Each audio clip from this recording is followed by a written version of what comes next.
shore as that line continues to drift mostly to the east, and it is still capable of spreading some showers across the inland areas. But we've had several hours of cloudiness and a good consistent trend of occasional rain, so that's going to help to decrease the ability for any of those thunderstorms to really ride into our inland or coastal zones. But the second batch that's really going to start to punch through our area later tomorrow morning, taking shape in the Arklatex region. By about 8 o'clock, it'll start to pass through southern Alabama, I-65, and right through Mobile Bay.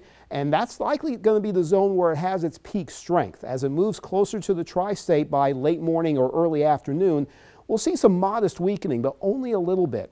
Still enough to generate some severe thunderstorm warnings. Don't be surprised if Dave Vogan, our sunrise meteorologist, talks about a severe thunderstorm watch in the morning. That's certainly a possibility. But as we go through the afternoon, that line passes all the way through our counties, but in a weaker form in the Suwannee River Valley by late afternoon.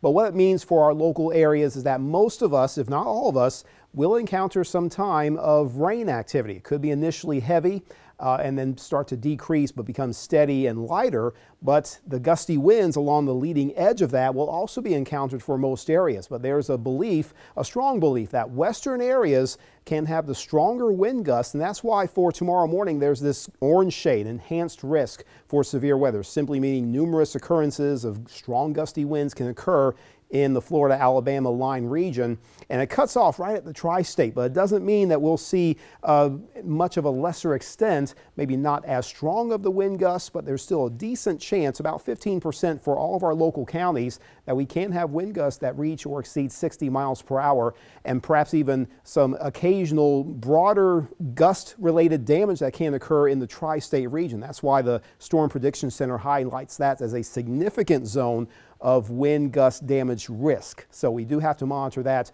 accordingly through the morning and especially the afternoon. That's going to be the peak concern. Maybe a stray tornado or two, and with some of the heavier rainfall on top of 1 to 2 inches in our western areas, yes, there can be some occurrences of local flooding. So just keep in mind that we're going to be on top of it all evening, all night, although there's not much of a severe risk for this evening or night, but through tomorrow, that's when we'll be watching things very closely and keeping you informed. We'll be back in just